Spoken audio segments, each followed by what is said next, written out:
Here comes Ruhe.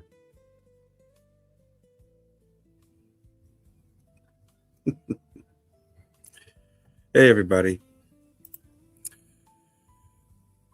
Let me tell you about our foster dog, Ruhe. My wife's daughter, Crystal, found her roaming the streets in the River Islands community in Lathrop. Nice homes, but small yards. Crystal recognized her and took her back to the house that she kept escaping from. The owners claimed she wasn't theirs. Crystal called animal services or the police, I can't remember which, but they came out and escorted the dog home. At first, the owners still denied her, but it turned out they were trying to avoid licensing fees and simply didn't want her anymore. As if you could imagine that. I mean, look at that face. Look at that face. You could tell she'd been abused in her former home. Crystal couldn't keep her, so my wife and I offered to foster. We fell in love with her instantly. Ruhe was the sweetest, most affectionate German Shepherd, but she had severe separation anxiety. She would break out of any kennel. She'd jump over our back fence. She just wanted to be with her people all the time. We tried everything, but we knew we couldn't give her the dedicated care and space that she deserved long term. So we had heard from a friend about a place called Miranda's Rescue. This was in September of 2024. We made the difficult decision to drive, 4.5 hours from Concord to Miranda's Rescue in Fortuna. It was recommended as a no-kill sanctuary that would find her a forever home. We paid $1,000 and completed their owner release form, handing her over with heavy hearts,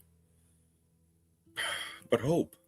We never received any updates on their website. For months afterwards, I pictured her running free on a big farm somewhere. Man. And then this morning, I see this. I get a text from my daughter in Iowa. She sent us a link to these stories, and I cannot believe what I'm reading. Deeply disturbing. Sheriff details mass graves, missing dogs in Miranda's rescue investigation. Miranda Vargas reports, Humboldt County Sheriff William Hansel on Monday detailed what investigators describe as one of the largest animal cruelty investigations ever documented on the North Coast, confirming mass graves, bullet-ridden dogs, and over 600 dog collars that were removed at Miranda's Rescue in Fortuna. This case now spans over 20 counties and involves state and federal agencies. Man. I want to begin by acknowledging the seriousness of this case and the significant public concerns it has generated. The facts that have been uncovered are deeply disturbing. I understand the community's desire for answers, accountability, and justice, said Hansel. On April 22nd, 2026, two concerned citizens reported allegations of felony animal abuse and potential fraud involving Miranda's Rescue. Those citizens have been monitoring activity at Miranda's Rescue and observed what they believe to be dogs being buried in an open field behind the rescue.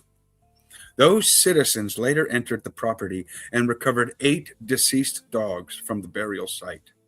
Those animals were turned over to Humboldt County Sheriff's Office, and a criminal investigation was launched. Miranda's Rescue took in animals under agreements that promised adoption or lifelong sanctuary care. Instead, according to allegations, the rescue accepted placement fees and later allegedly euthanized some of the animals rather than being able to adopt them out or provide a sanctuary for the animals.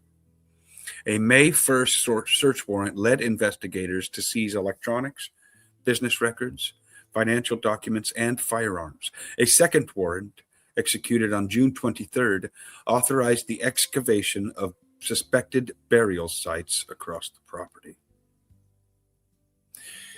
During that investigation, investigators seized electronics, business records, financial reports, firearms, and other vital evidence, said Hansel. Since that time, investigators have reviewed records, analyzed evidence, and contacted animal shelters and rescue organizations throughout California, even outside the state. Records reviewed from January 2025 through April 2026 show 918 dogs were transferred or surrendered to Miranda's rescue. Only 116 of those dogs were adopted out. 71 were listed as available for adoption, and 45 remain on site, leaving 731 dogs unaccounted for. These are the numbers that we know about. We do know that more animals were transferred to a facility than we have documentation for, said Hansel. Out of what we know, that leaves 731 dogs unaccounted for. Excavation teams uncovered 117 intact canine remains in 2 deep pits, some buried 12 to 15 feet down. Another area contained 29 skulls and hundreds of bones. Many of the 70 dogs x-rayed on site showed bullet fragments. We arrived on scene. We scraped off the property to use our ground-penetrating radar to report any anomalies in the soil, said Hansel. We had a grid pattern to demonstrate the anomalies in the soil and to determine where possibly could be the dig sites. Man. Tracing dogs to shelters. Veterinarians on site preliminarily determined that many of the dogs died from gunshot wounds. In total, 91 microchips were recovered from the scene. 6 were recovered from the loose dirt area where the bones were discovered, said Hansel. That's where the 29 canine skulls and hundreds of dog bones were discovered. Of the microchips found, 85 were linked to intact dogs. Many traced back to shelters and rescue organizations across California, and former owners may be receiving calls from investigators in the coming weeks as detectives work to reconstruct each dog's path to the rescue. The dogs were layered. You can tell that there were different times that the various dogs were put in, and according to our timeline, through evidence, it was determined that the dogs were buried here sometime between January, or sometimes after January, between January and April 2026, said Hansel.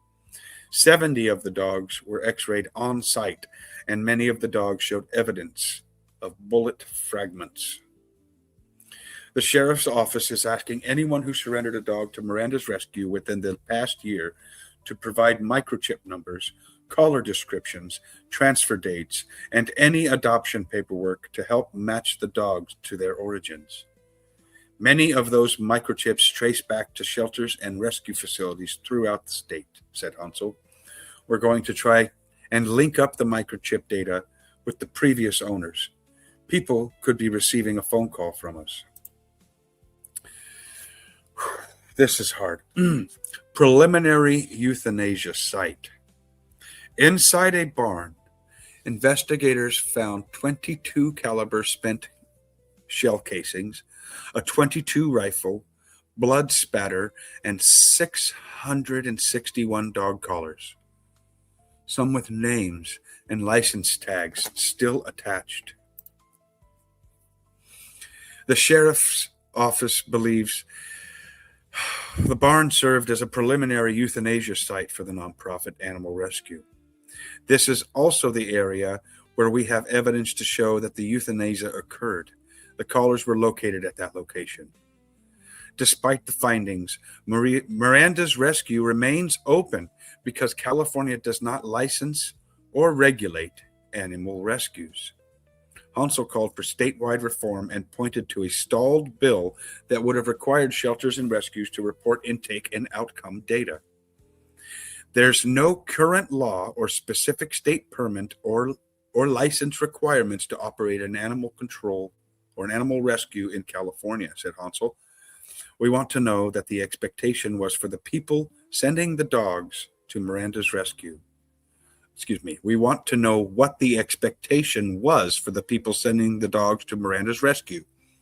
We were told that they would not be killed. It was a no-kill sanctuary, and that if they couldn't adopt Roo out, then Roo would live on the property. Actually, their words were, she would remain on the property. She may very well have.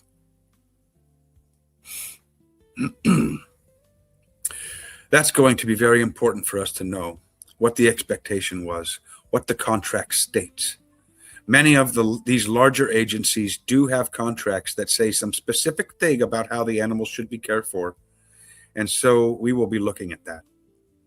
Hansel said that animal control officers visit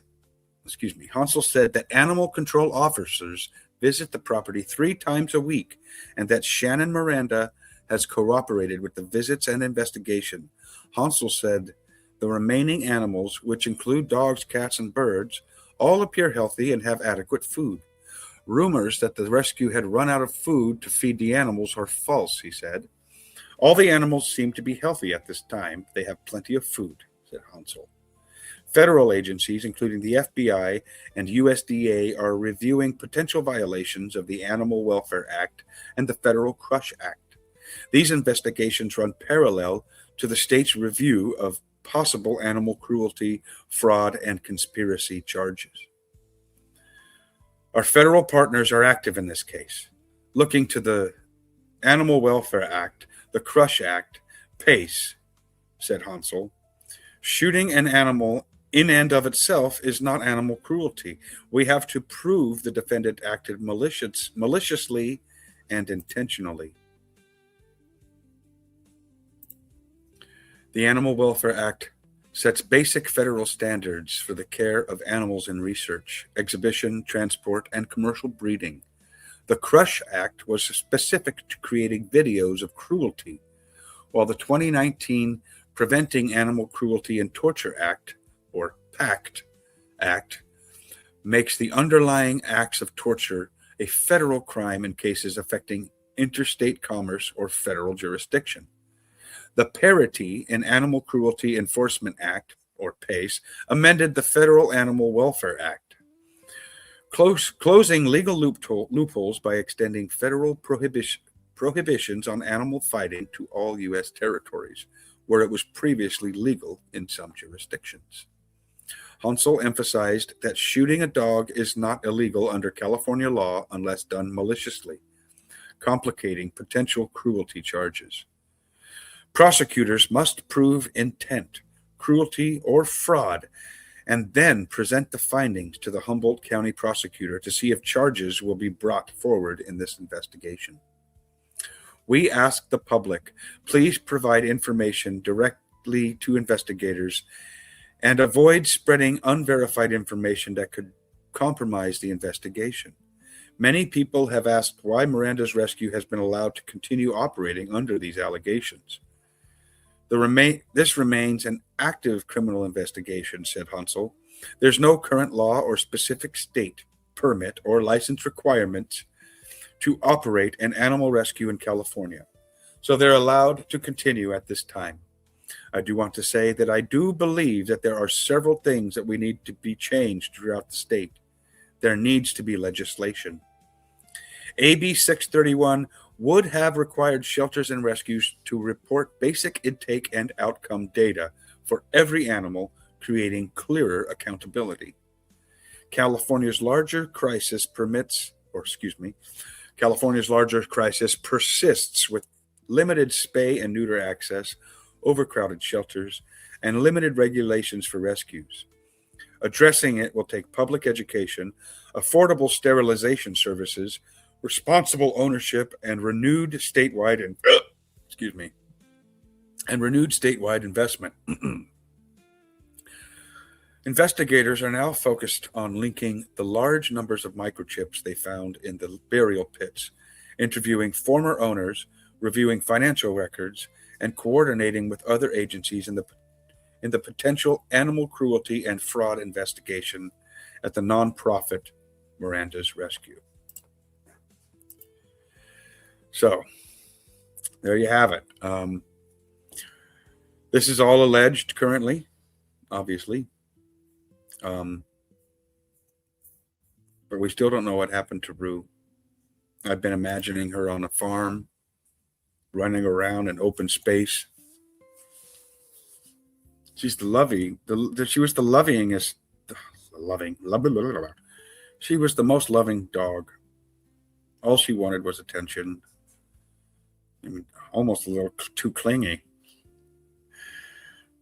But she was perfect. She was perfect for somebody that, was home all day and didn't have a job. She would have been great for somebody that could be home. We want to know what happened to her.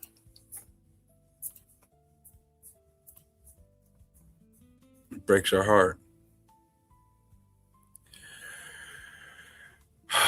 So I'm going to be paying attention to this story, and I called the tip line today and left them a message. I expect I'll be hearing from them tomorrow. Probably Monday or Tuesday. And we have all the chip ID number. I have pictures, videos. We dropped her off on September 28th, 2024. We have the pictures of the Venmo transaction. I have a picture of the contract. Actually, I didn't take a picture of our signed contract because to be honest, I thought we were doing the right thing. I mean, it's 4.5 hours one way. So we drove 9 hours to try to leave Roo someplace where she would be taken care of. Look at her. That's my friend Big Dog. I think this is the first time she met him. And she's just the biggest lover.